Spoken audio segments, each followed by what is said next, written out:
ನಾಡಿನೆಲ್ಲೆಡೆ ಇಂದು ಯುಗಾದಿ ಹಬ್ಬದ ಸಂಭ್ರಮ ಮನೆ ಮಾಡಿದೆ. ಪ್ರಧಾನಿ ಮೋದಿ ಕೂಡ ಕರುನಾಡಿನ ಜನತೆಗೆ ಕನ್ನಡದಲ್ಲಿಯೇ ಯುಗಾದಿ ಹಬ್ಬಕ್ಕೆ ಶುಭ ಕೋರಿದ್ದಾರೆ. ಯುಗಾದಿ ಸಂತೋಷ, ಭರವಸೆ ಹಾಗೂ ಹೊಸ ಆರಂಭದ ಹಬ್ಬವಾಗಿದೆ. ವಿವಿಧ ಆಚರಣೆಗಳು ಮತ್ತು ವಿಶಿಷ್ಟವಾದ ಸಂಪ್ರದಾಯದ ಜೊತೆಗೆ ಆಚರಿಸಲಾಗುತ್ತೆ. ಯುಗಾದಿಯು ಹೊಸತನ ಮತ್ತು ನವೀಕರಣದ ಭರವಸೆಯೊಂದಿಗೆ ಹೊಸ ವರ್ಷವನ್ನ ಬರಮಾಡಿಕೊಡಲಾಗುತ್ತೆ. ಎಲ್ಲರಿಗೂ ಅಪರಿಮಿತ ಸಂತೋಷ ಹಾಗೂ ಸಮೃದ್ಧಿಯಿಂದ ತುಂಬಿದ ವರ್ಷವನ್ನ ಆಶಿಸುತ್ತೇನೆ. ಈ ಶುಭ ಸಂದರ್ಭವು ಜೀವನದ ಪ್ರತಿಯೊಂದು ವಿಷಯದಲ್ಲೂ ನಿಮಗೆ ಸಂತೋಷ ತರಲಿ ಅಂತ ಪ್ರಧಾನಿ ಹಬ್ಬಕ್ಕೆ ಶುಭ ಹಾರೈಸಿದ್ದಾರೆ. ಯುಗಾದಿ ಹಬ್ಬದ ಹಿನ್ನೆಲೆಯಲ್ಲಿ ನಾಳೆ ಬಿಡದಿಯ ಎಚ್ಚರಿಕೆ ತೋಟದ ಮನೆಯಲ್ಲಿ ಹೊಸ ತೊಡಕು ಸಂಭ್ರಮ ಮನೆ ಮಾಡಿದೆ. ಬಿಜೆಪಿ ಜೆಡಿಎಸ್ ಮೈತ್ರಿ ನಾಯಕರಿಗೆ ಎಚ್ಚರಿಕೆ ಬಾಡೂಟ ಏರ್ಪಡಿಸಿದ್ದಾರೆ. ಮಂಡ್ಯ ಭಾಗದ ಪ್ರಮುಖ ನಾಯಕರಿಗೂ ಹಬ್ಬಕ್ಕೆ ಆಹ್ವಾನ ನೀಡಲಾಗಿದೆ. ನಾಳೆ ಬೆಳಗ್ಗೆ 8 ಗಂಟೆ ಸುಮಾರಿಗೆ ಒಕ್ಕಲಿಗ ನಾಯಕರು ಆದಿಚುಂಚನಗಿರಿ ಮಠಕ್ಕೆ ಭೇಟಿ ನೀಡಲಿದ್ದು, ಬಳಿಕ ಎಚ್ಚರಿಕೆ ಬಿಡದಿ ತೋಟದ ಮನೆಗೆ ತೆರಳಲಿದ್ದಾರೆ. ಜೆಡಿಎಸ್ ಬಿಜೆಪಿ ಮೈತ್ರಿ ಜನರಿಗೆ ಸಮಾಧಾನ ಇಲ್ಲ. ಮೈತ್ರಿ ಅಭ್ಯರ್ಥಿ ಒಂದೇ ದಿನ ಬಂದು ಟಾಟಾ ಮಾಡ್ತಾರೋ ಏನೋ ಗೊತ್ತಿಲ್ಲ ಅಂತ ಸಚಿವ ಚೆಲುವರಾಯಸ್ವಾಮಿ ಎಚ್ಚರಿಕೆ ವಿರುದ್ಧ ಲೇವಡಿ ಮಾಡಿದ್ದಾರೆ.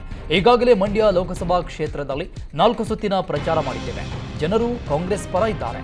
ಜೆಡಿಎಸ್ ಬಿಜೆಪಿ ಮೈತ್ರಿಗೆ ಬೇಸತ್ತು ಸಾಕಷ್ಟು ಜನ ಕಾಂಗ್ರೆಸ್ ಸೇರ್ಪಡೆಯಾಗ್ತಾ ಇದ್ದಾರೆ.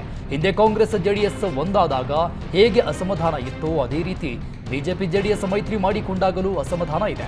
ಯುಗಾದಿ ಮುಗಿದ ಬಳಿಕ ಕಾಂಗ್ರೆಸ್ ಪ್ರಚಾರ ಸ್ಪೀಡ್ ಆಗುತ್ತೆ.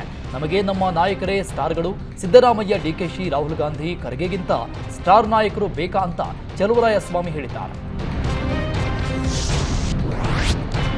ಸಿಎಂ ಕುರ್ಚಿಗಾಗಿ ಮಾಟ ಮಂತ್ರ ಮಾಡ್ತಾ ಇದ್ದಾರೆ ಎಂಬ ಅಶೋಕ ಹೇಳಿಕೆಗೆ ಸಚಿವ ಚೆಲುವರಾಯಸ್ವಾಮಿ ಟಾಂಗ್ ಕೊಟ್ಟಿದ್ದಾರೆ. ಸಿದ್ದರಾಮಯ್ಯ ನನ್ನ ಕುರ್ಚಿ ಉಳಿಸಿ ಅಂತ, ಡಿಕೆಶಿ ನನಗೆ ಸಿಎಂ ಕುರ್ಚಿ ಕೊಡಿಸಿ ಅಂತ ಅಶೋಕ್ ಹತ್ರ ಅರ್ಜಿ ಹಾಕಿದ್ರ ಅಂತ ಪ್ರಶ್ನೆ ಮಾಡಿದ್ದಾರೆ. 1 ವರ್ಷದಿಂದ ಇದೇ ಮಾತು ಹೇಳ್ತಾ ಇದ್ದಾರೆ. ಚುನಾವಣೆ ಆಯಿತು, ಸಿಎಂ ಡಿಸಿಎಂ ಆರಾಮಾಗಿ ಒಳ್ಳೆಯ ಕಾರ್ಯಕ್ರಮ ಕೊಡ್ತಾ ಇದ್ದಾರೆ. ಎಂಪಿ ಚುನಾವಣೆಗೂ ರೆಡಿ ಮಾಡಿ ಕೊಡ್ತಾ ಇದ್ದೇವೆ. ಏನೂ ವಿಚಾರ ಇಲ್ಲದಿದ್ದಾಗ ಇಂಥದ್ದನ್ನೆಲ್ಲ ಮಾತಾಡ್ತಾರೆ. ಪಾಪ ಅಶೋಕ್ಗೆ ಅನುಭವದ ಕೊರತೆ ಇದೆ ಅಂತ ಚೆಲುವರಾಯಸ್ವಾಮಿ ಹೇಳಿದ್ದಾರೆ. ಉಡುಪಿ ಚಿಕ್ಕಮಗಳೂರು ಲೋಕಸಭಾ ಕ್ಷೇತ್ರದ ಕಾಂಗ್ರೆಸ್ ಅಭ್ಯರ್ಥಿ ಜಯಪ್ರಕಾಶ್ ಹೆಗಡೆ ಕುಂದಾಪುರದಲ್ಲಿ ಪ್ರಚಾರ ಕಾರ್ಯ ಕೈಗೊಂಡಿದ್ದಾರೆ. ಕೆಲ ವರ್ಷಗಳ ಹಿಂದೆ ಸೌದಿ ಅರೇಬಿಯಾದಲ್ಲಿ ಬಂಧಿತನಾಗಿ ಬಳಿಕ ಬಿಡುಗಡೆಯಾಗಿದ್ದ ಹರೀಶ್ ಬಂಗೇರ ನಿವಾಸಕ್ಕೂ ಭೇಟಿ ನೀಡಿ ಮತಯಾಚಿಸಿದ್ದಾರೆ. ಫೇಸ್ಬುಕ್ನಲ್ಲಿ ನಕಲಿ ಖಾತೆ ಸೃಷ್ಟಿಸಿ ಬಂಗೇರ ವಿರುದ್ಧ ಕಿಡಿಗೇಡಿಗಳು ಸಂಚು ರೂಪಿಸಿದ್ರು. ಪ್ರಕರಣದಲ್ಲಿ ಹರೀಶ್ ನಿರಪರಾಧಿ ಎಂದು ಸಾಬೀತು ಮಾಡಿ ವಾಪಸ್ ತಾಯ್ನಾಡಿಗೆ ಕರೆತರುವಲ್ಲಿ ಜಯಪ್ರಕಾಶ್ ಹೆಗಡೆ ಮಹತ್ವದ ಪಾತ್ರ ವಹಿಸಿದ್ರು.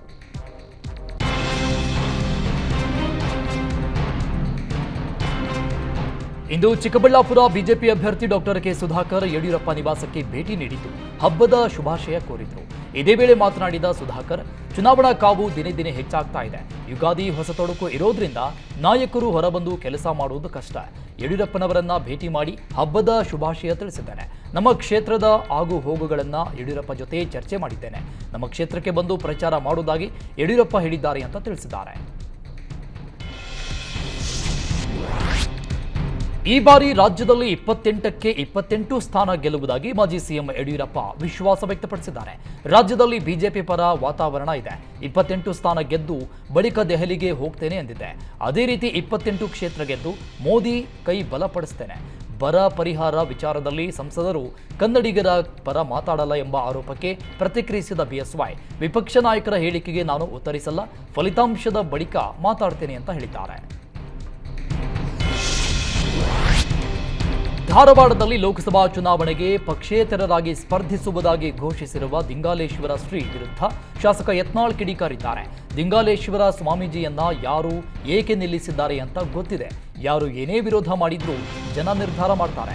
ಜನ ಮೋದಿಯನ್ನ ಮತ್ತೊಮ್ಮೆ ಆಯ್ಕೆ ಮಾಡಲು ನಿರ್ಧರಿಸಿದ್ದಾರೆ. ಅದನ್ನು ಯಾರಿಂದಲೂ ಬದಲಿಸಲು ಸಾಧ್ಯವಿಲ್ಲ. 28 ಕ್ಷೇತ್ರಗಳಲ್ಲಿ ಬಿಜೆಪಿಯೇ ಗೆಲ್ಲಲಿದೆ ಅಂತ ಯತ್ನಾಳ್ ಹೇಳಿದ್ದಾರೆ. ದೇಶದಲ್ಲಿ ಧರ್ಮ ಅಧರ್ಮದ ಮಧ್ಯೆ ಯುದ್ಧ ನಡೀತಾ ಇದೆ. ಈಗಾಗಲೇ 10 ವರ್ಷ ಕಳೆದು ಹೋಗಿದೆ. ಮೋದಿ 3ನೇ ಬಾರಿ ಪ್ರಧಾನಿ ಆಗೋದ್ರಲ್ಲಿ ಸಂದೇಹವಿಲ್ಲ ಅಂತ ಮಾಜಿ ಸಚಿವ ಅಶ್ವತ್ಥ ನಾರಾಯಣ್ ಹೇಳಿದ್ದಾರೆ. ರಾಜ್ಯದಲ್ಲಿ 28 ಸ್ಥಾನ ಗೆಲ್ಲಲೇಬೇಕು. ನಮ್ಮೆಲ್ಲರ ಮೋದಿ ಅಣ್ಣನ ಕೈ ಬಲಪಡಿಸಬೇಕು ಅಂತ ಅಶ್ವತ್ಥ ನಾರಾಯಣ್ ಕಾರ್ಯಕರ್ತರಿಗೆ ಕರೆ ಕೊಟ್ಟಿದ್ದಾರೆ.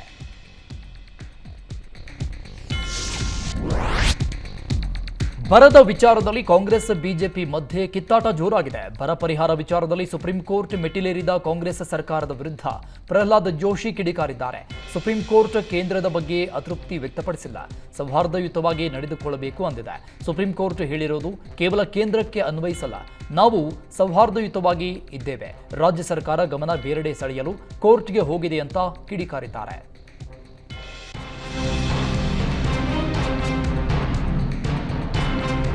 ಬೀದರ್ನಲ್ಲಿ ಪ್ರಚಾರದ ಭರಾಟೆ ಮಧ್ಯೆ ಕಾಂಗ್ರೆಸ್ ಅಭ್ಯರ್ಥಿ ಸಾಗರ ಖಂಡ್ರೆ ವಿರುದ್ಧ ಸಂಸದ ಭಗವಂತ ಖೂಬಾ ವ್ಯಂಗ್ಯವಾಡಿದ್ದಾರೆ. ಸಾಗರ ಖಂಡ್ರೆ ತಂದೆ ಹೆಸರಿನ ಮೇಲೆ ಚುನಾವಣೆಗೆ ನಿಂತಿದ್ದಾನೆ.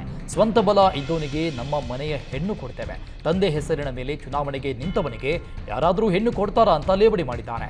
ನಾನು ಬಿಜೆಪಿಯಲ್ಲಿ ಸುದೀರ್ಘ ಸೇವೆ ಸಲ್ಲಿಸಿ ಸಂಸದನಾಗಿ ಕೇಂದ್ರ ಸಚಿವನಾಗಿ ಕೆಲಸ ಮಾಡಿದ್ದೇನೆ.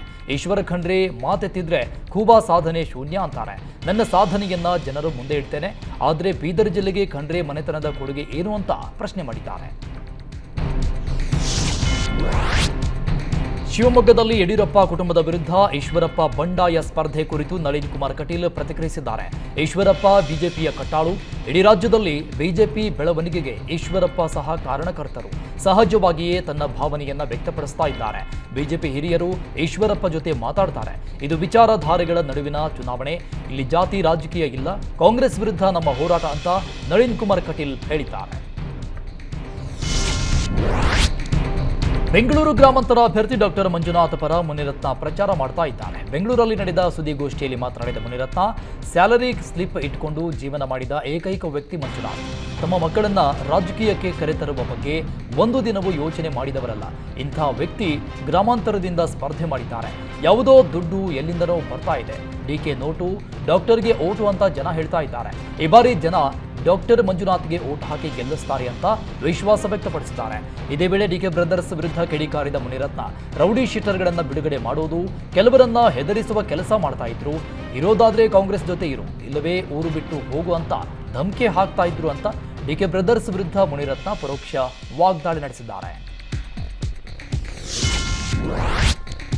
ಇಂದು ಮುನಿಯಪ್ಪ ಕೋಲಾರ ಅಭ್ಯರ್ಥಿ ಕೆವಿ ಗೌತಮ್ ಭೇಟಿ ಮಾಡಿದ್ರು. ಬಳಿಕ ಸುದ್ದಿಗೋಷ್ಠಿ ನಡೆಸಿ ಮಾತನಾಡಿದ ಮುನಿಯಪ್ಪ, ಕೋಲಾರ ಪರಿಸ್ಥಿತಿ ಚೆನ್ನಾಗಿದೆ.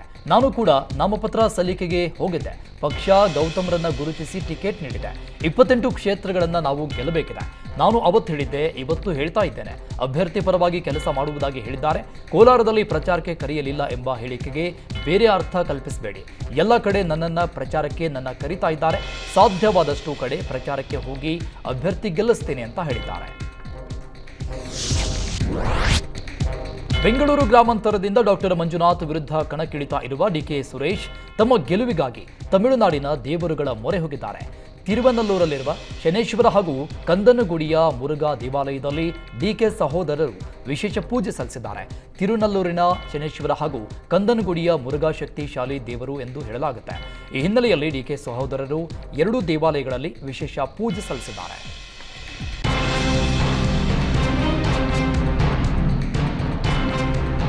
ಶಿವಮೊಗ್ಗ ಬಿಜೆಪಿ ಅಭ್ಯರ್ಥಿ ಬಿವೈ ರಾಘವೇಂದ್ರ ಪರ ಬೈಂದೂರು ಶಾಸಕ ಗುರುರಾಜ್ ಗಂಟಿಹೊಳೆ ವಿಶೇಷ ಸಂಕಲ್ಪ ಕೈಗೊಂಡಿದ್ದಾರೆ.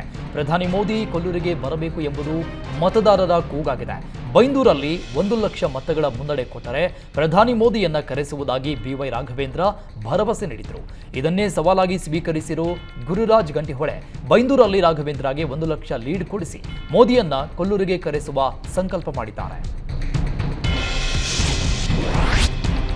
ತವರು ಜಿಲ್ಲೆ ಮೈಸೂರು ಹಾಗೂ ಚಾಮರಾಜನಗರ ಕ್ಷೇತ್ರವನ್ನ ಸಿಎಂ ಪ್ರತಿಷ್ಠೆಯಾಗಿ ತೆಗೆದುಕೊಂಡಿದ್ದು ಗೆಲ್ಲಲೇಬೇಕೆಂದು ಪಣ ತೊಟ್ಟಿದ್ದಾರೆ.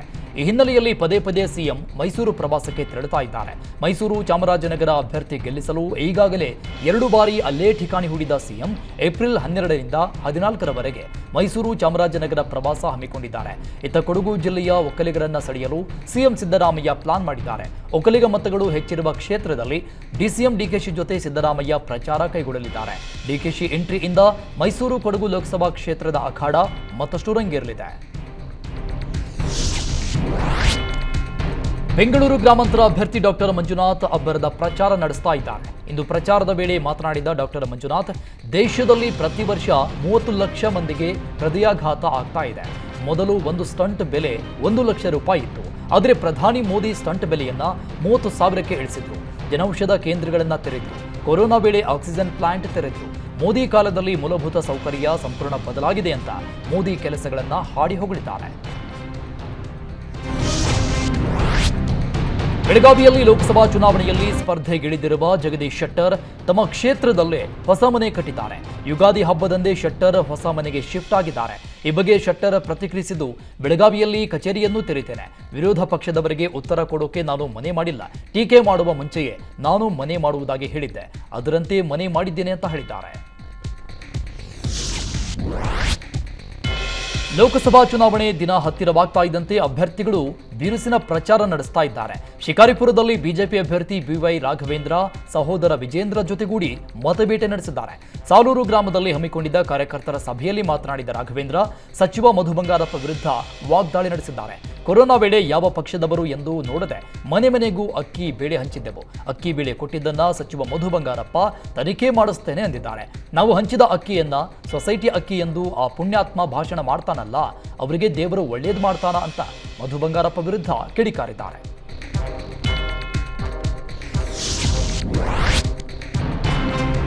ಬಿಜೆಪಿ ಜೊತೆ ಮೈತ್ರಿಗೆ ಜೆಡಿಎಸ್ ಶಾಸಕರು ಅಪಸ್ವರ ಎತ್ತಿದ್ದಾರೆ. ಹೀಗಾಗಿ ಬಿಜೆಪಿ ಅಭ್ಯರ್ಥಿ ಉಮೇಶ್ ಜಾಧವ್ ಶಾಸಕರ ಮನವೊಲಿಕೆಗೆ ಮುಂದಾಗಿದ್ದಾರೆ. ಶಾಸಕ ಶರಣಗೌಡ ಕಂದುಕೂರು ನಿವಾಸಕ್ಕೆ ಉಮೇಶ್ ಜಾಧವ್ ತೆರಳಿದ್ದು ತಮ್ಮನ್ನ ಬೆಂಬಲಿಸುವಂತೆ ಮನವಿ ಮಾಡಿದ್ದಾರೆ. ಆದರೆ ಶರಣಗೌಡ ಕಂದುಕೂರು ಮಾತ್ರ ಉಮೇಶ್ ಜಾಧವ್ ಬೆಂಬಲಿಸುವ ಬಗ್ಗೆ ಯಾವುದೇ ನಿರ್ಧಾರ ಮಾಡಿಲ್ಲ. ಉಮೇಶ್ ಜಾಧವ್ ಭೇಟಿ ಬಳಿಕ ಪ್ರತಿಕ್ರಿಯಿಸಿದ ಕಂದುಕೂರ್, ಈಗಾಗಲೇ ಕೇಂದ್ರದ ಜೆಡಿಎಸ್ ಮುಖಂಡರ ಕಾರ್ಯಕರ್ತರ ಅಭಿಪ್ರಾಯ ಸಂಗ್ರಹಿಸಿದ್ದೇನೆ. ಕ್ಷೇತ್ರದ ಮುಖಂಡರ ಕಾರ್ಯಕರ್ತರ ನಿರ್ಧಾರದಂತೆ ಹೆಜ್ಜೆ ಇಡ್ತೇನೆ. ನಾಳೆ ಅಥವಾ ನಾಡಿದ್ದು ಎಚ್ಚರಿಕೆ ಭೇಟಿಯಾಗಿ ಚರ್ಚೆ ಮಾಡ್ತೇನೆ. ಎಚ್ಚರಿಕೆ ಜೊತೆ ಚರ್ಚೆ ಬಳಿಕ ತಮ್ಮ ನಿರ್ಧಾರ ಪ್ರಕಟಿಸುವುದಾಗಿ ಶಾಸಕ ಕಂದುಕೂರ್ ಹೇಳಿದ್ದಾರೆ. ದಾವಣಗೆರೆ ಬಿಜೆಪಿ ನಾಯಕರ ಬಂಡಾಯ ಶಮನವಾಗ್ತಾ ಇದ್ದಂತೆ ಇತ್ತ ಕಾಂಗ್ರೆಸ್ನಲ್ಲಿ ಬಂಡಾಯ ಭುಗಿಲೆದ್ದಿದೆ. ಕಾಂಗ್ರೆಸ್ ಅಭ್ಯರ್ಥಿ ಪ್ರಭಾ ಮಲ್ಲಿಕಾರ್ಜುನ್ಗೆ ಟಿಕೆಟ್ ನೀಡಿದ್ದಕ್ಕೆ ವಿನಯ್ ಕುಮಾರ್ ಅಸಮಾಧಾನಗೊಂಡಿದ್ದರು. ದಾವಣಗೆರೆಯಲ್ಲಿ ಪಕ್ಷೇತರರಾಗಿ ಕಣಕ್ಕಿಳಿಯಲು ನಿರ್ಧರಿಸಿದ್ದಾರೆ. ಸಿಎಂ ಸಿದ್ದರಾಮಯ್ಯ ಕಾಗಿನೆಲೆ ಶ್ರೀಗಳ ಒತ್ತಡಕ್ಕೂ ಮಣಿಯದ ವಿನಯ್ ಕುಮಾರ್ ಕಣದಿಂದ ಹಿಂದೆ ಸರಿಯುವ ಮಾತೇ ಇಲ್ಲ ಅಂದಿದ್ದಾರೆ. ವಿನಯ್ ಕುಮಾರ್ ನಡೆಗೆ ಕಾಂಗ್ರೆಸ್ ನಾಯಕರು ತೀವ್ರ ಅಸಮಾಧಾನ ವ್ಯಕ್ತಪಡಿಸಿದ್ದಾರೆ. ಹಾಸನದಲ್ಲಿ ಪ್ರೀತಂ ಗೌಡ ಪ್ರಜ್ವಲ್ ರೇವಣ್ಣ ನಡುವಿನ ಮುನಿಸು ಇನ್ನೂ ಶಮನವಾಗಿಲ್ಲ. ಒಂದೆಡೆ ಹಾಸನದಲ್ಲಿ ಪ್ರಜ್ವಲ್ ರೇವಣ್ಣ ಪ್ರಚಾರ ನಡೆಸ್ತಾ ಇದ್ರೆ ಪ್ರೀತಂ ಗೌಡ ಮೈಸೂರಲ್ಲಿ ರೌಂಡ್ಸ್ ಹಾಕ್ತಾ ಇದ್ದಾರೆ. ಯುಗಾದಿ ಹಬ್ಬದ ಹಿನ್ನೆಲೆಯಲ್ಲಿ ಪ್ರೀತಂ ಗೌಡ ಹಾಸನದ ತಮ್ಮ ಮನೆಗೆ ಆಗಮಿಸಲಿದ್ದು, ಈ ವೇಳೆ ಪ್ರಜ್ವಲ್ ರೇವಣ್ಣ ತಮ್ಮ ಪ್ರತಿಷ್ಠೆ ಬದಿಗಿಟ್ಟು ಪ್ರೀತಂ ಗೌಡರನ್ನ ಭೇಟಿ ಮಾಡುವ ಸಾಧ್ಯತೆ ಇದೆ.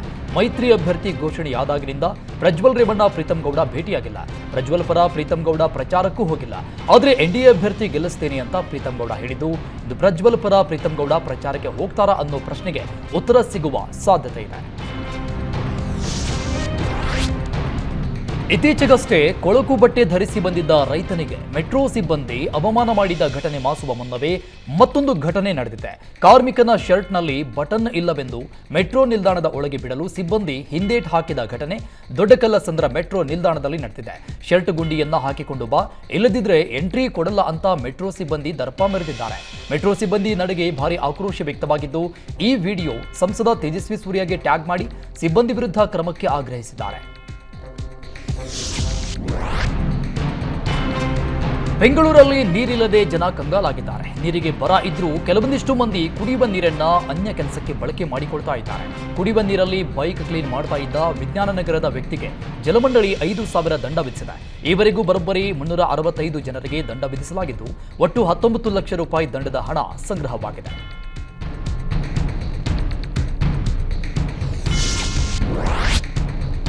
ಕೃತಿ ಚೌರ್ಯ ಆರೋಪ ಹಿನ್ನೆಲೆಯಲ್ಲಿ ಅಜಯ್ ದೇವ್ಗನ್ ನಟನೆಯ ಮೈದಾನ್ ಚಿತ್ರಕ್ಕೆ ತಡೆ ನೀಡಲಾಗಿದೆ. ಮೈಸೂರಿನ ಕಥೆಗಾರ ಅನಿಲ್ ಕುಮಾರ್ ಎಂಬುವವರು ನೀಡಿದ ದೂರಿನ ಅನ್ವಯ ಮೈಸೂರು ಜಿಲ್ಲಾ ಸತ್ರ ನ್ಯಾಯಾಲಯ ಸಿನಿಮಾಗೆ ತಡೆಯಾಜ್ಞೆ ನೀಡಿದೆ. ನನ್ನ ಚಿತ್ರದ ಮೂಲ ಕಥೆಯನ್ನ ಕದ್ದಿದ್ದಾರೆ. 2019ರಲ್ಲಿ ಸ್ಕ್ರೀನ್ ರೈಟ್ ಅಸೋಸಿಯೇಷನ್ನಲ್ಲಿ ಚಿತ್ರದ ಹೆಸರನ್ನ ರಿಜಿಸ್ಟರ್ ಮಾಡಿಸಿದ್ದೇನೆ. 2018ರಲ್ಲಿ ಚಿತ್ರಕಥೆಯನ್ನ ಲಿಂಕ್ಡ್ ಇನ್ನಲ್ಲಿ ಅಪ್ಲೋಡ್ ಮಾಡಲಾಗಿತ್ತು. ಕಥೆ ಗಮನಿಸಿದ ಸುಖದಾಸ್ ಸೂರ್ಯವಂಶಿ ನನ್ನ ಜೊತೆ ಮಾತುಕತೆ ನಡೆಸಿದರು. ಶಾರುಖ್ ಖಾನ್, ಸಲ್ಮಾನ್ ಖಾನ್, ಅಮೀರ್ ಖಾನ್, ಅಜಯ್ ದೇವ್ಗನ್, ಅಕ್ಷಯ್ ಕುಮಾರ್ ಎಲ್ಲರನ್ನ ಸೇರಿಸಿ ಚಿತ್ರ ಮಾಡಲು ನಾನೇ ಐಡಿಯಾ ಕೊಟ್ಟಿದ್ದೆ. ನನ್ನ ಮೂಲ ಕಥೆಯನ್ನ ಕದ್ದು ಮೈದಾನ ಎಂದು ಹೆಸರಿಟ್ಟಿದ್ದಾರೆ. ಹಾಗಾಗಿ ದೂರು ನೀಡಿದ್ದು ಮೈಸೂರು ನ್ಯಾಯಾಲಯ ನ್ಯಾಯ ಒದಗಿಸಿಕೊಟ್ಟಿದೆ ಅಂತ ಅನಿಲ್ ಕುಮಾರ್ ಹೇಳಿದ್ದಾರೆ. ಕೃಷಿ ಹೊಂಡದಲ್ಲಿ ಈಜಲು ಹೋಗಿ ಯುವಕ ಮೃತಪಟ್ಟ ಘಟನೆ ಕೋಲಾರ ಜಿಲ್ಲೆ ಬಂಗಾರಪೇಟೆ ತಾಲೂಕಿನ ಬೀರಂಡಹಳ್ಳಿಯಲ್ಲಿ ನಡೆದಿದೆ. ಮೃತನನ್ನ 23 ವರ್ಷದ ಲಿಖಿಲ್ ಎಂದು ಗುರುತಿಸಲಾಗಿದೆ. ಬೆಂಗಳೂರಲ್ಲಿ ವಾಸವಿದ್ದ ಲಿಖಿತ್ ಹಬ್ಬಕ್ಕೆಂದು ಬೀರಂಡಹಳ್ಳಿಗೆ ಬಂದಿದ್ದ. ಹಬ್ಬದ ಹಿನ್ನೆಲೆಯಲ್ಲಿ ಮೈಗೆ ಎಣ್ಣೆ ಹಚ್ಚಿಕೊಂಡು ಕೃಷಿ ಹೊಂಡಕ್ಕೆ ಈಜಲು ತೆರಳಿದ್ದ. ಕೃಷಿ ಹೊಂಡದಿಂದ ಮೇಲೆ ಬರಲಾಗದೆ ನೀರಲ್ಲಿ ಮುಳುಗಿ ಮೃತಪಟ್ಟಿದ್ದಾನೆ. ನಿಖಿಲ್ ಕುಟುಂಬಸ್ಥರು ಆಕ್ರಂದನ ಮುಗಿಲು ಮುಟ್ಟಿದೆ.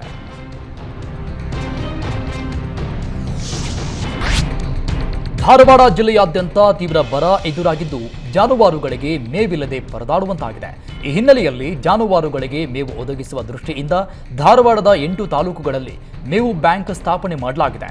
ಧಾರವಾಡ ಜಾನುವಾರುಗಳ ಸಂತೆಯಲ್ಲಿ ಮೇವು ನೀರು ಹಂಚಿಕೆ ಮಾಡಲಾಗ್ತಿದೆ. ಯಾವ ರೈತರು ಮೇವಿಲ್ಲ ಎಂದು ಚಿಂತಿಸಬೇಡಿ. 8 ವಾರಗಳಿಗೆ ಆಗುವಷ್ಟು ಮೇವು ಸಂಗ್ರಹವಿದೆ. ಮೇವಿಲ್ಲ ಎಂಬ ಕಾರಣಕ್ಕೆ ಜಾನುವಾರುಗಳನ್ನು ಕಡಿಮೆ ಬೆಲೆಗೆ ಮಾರಬೇಡಿ ಅಂತ ತಹಶೀಲ್ದಾರ್ ದುಂಡಪ್ಪ ರೈತರಿಗೆ ಧೈರ್ಯ ತುಂಬುತ್ತಾ ಇದ್ದಾರೆ. ಜಿಲ್ಲಾಡಳಿತದ ಈ ಅಭಿಯಾನಕ್ಕೆ ರೈತರು ಮೆಚ್ಚುಗೆ ವ್ಯಕ್ತಪಡಿಸಿದ್ದು ಜಿಲ್ಲಾಡಳಿತಕ್ಕೆ ಧನ್ಯವಾದ ಹೇಳಿದ್ದಾರೆ.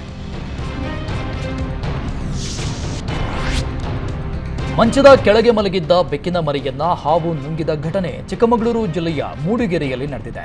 ದೀಕ್ಷಿತ್ ಎಂಬುವವರ ಮನೆ ಎದುರು ಓಡಾಡಲು ಆಗದೆ ಹಾವು ಪರದಾಡ್ತಾ ಇತ್ತು. ಮನೆಯವರು ಉರಗ ತಜ್ಞ ಆರಿಫ್ಗೆ ಮಾಹಿತಿ ನೀಡಿದ್ರು. ಕೂಡಲೇ ಸ್ಥಳಕ್ಕೆ ಆಗಮಿಸಿದ ಆರಿಫ್ ಹಾವನ್ನ ಸೆರೆ ಹಿಡಿದು ಚಾರ್ಮಾಡಿ ಅರಣ್ಯಕ್ಕೆ ಬಿಟ್ಟಿದ್ದಾರೆ. ಆರ್ಎಸ್ಎಸ್ ಹಮ್ಮಿಕೊಂಡಿದ್ದ ಯುಗಾದಿ ಹಬ್ಬದ ಸಂಭ್ರಮಾಚರಣೆಗೆ ಕಾಂಗ್ರೆಸ್ ಕಾರ್ಯಕರ್ತರು ಆಕ್ಷೇಪ ವ್ಯಕ್ತಪಡಿಸಿದ್ದಾರೆ. ವೈಯಾಲಿ ಕಾವಲ್ನ ಕರ್ನಲ್ ವಸಂತ್ ಕ್ರೀಡಾಂಗಣದಲ್ಲಿ ಆರ್ಎಸ್ಎಸ್ ಸಂಸ್ಥಾಪಕ ಹೆಗಡೆವಾರ್ ಜನ್ಮದಿನದ ಕಾರ್ಯಕ್ರಮ ಹಾಗೂ ಯುಗಾದಿ ಆಚರಣೆ ಕಾರ್ಯಕ್ರಮ ಹಮ್ಮಿಕೊಳ್ಳಲಾಗಿತ್ತು. ಆದರೆ ಸ್ಥಳಕ್ಕೆ ಬಂದ ಕಾಂಗ್ರೆಸ್ ಕಾರ್ಯಕರ್ತರು ಅಡ್ಡಿಪಡಿಸಿದ್ದಲ್ಲದೆ ಸಂಘಟಕರೊಂದಿಗೆ ವಾಗ್ವಾದ ನಡೆಸಿದ್ದಾರೆ. 2 ದಿನದ ಹಿಂದೆ ಕಾಂಗ್ರೆಸ್ ಕಾರ್ಯಕ್ರಮಕ್ಕೆ ಪೊಲೀಸರು ಅನುಮತಿ ನಿರಾಕರಿಸಿದ್ರು. ಇಂದು ಆರ್ಎಸ್ಎಸ್ ಕಾರ್ಯಕ್ರಮಕ್ಕೆ ಅನುಮತಿ ನೀಡಿದ್ದಕ್ಕೆ ಕಾಂಗ್ರೆಸ್ ಕಾರ್ಯಕರ್ತರು ಆಕ್ಷೇಪ ವ್ಯಕ್ತಪಡಿಸಿದ್ದಾರೆ. ಸ್ಥಳದಲ್ಲಿ ಬಿಗಿ ಪೊಲೀಸ್ ಬಂದೋಬಸ್ತ್ ಹಾಕಲಾಗಿದೆ.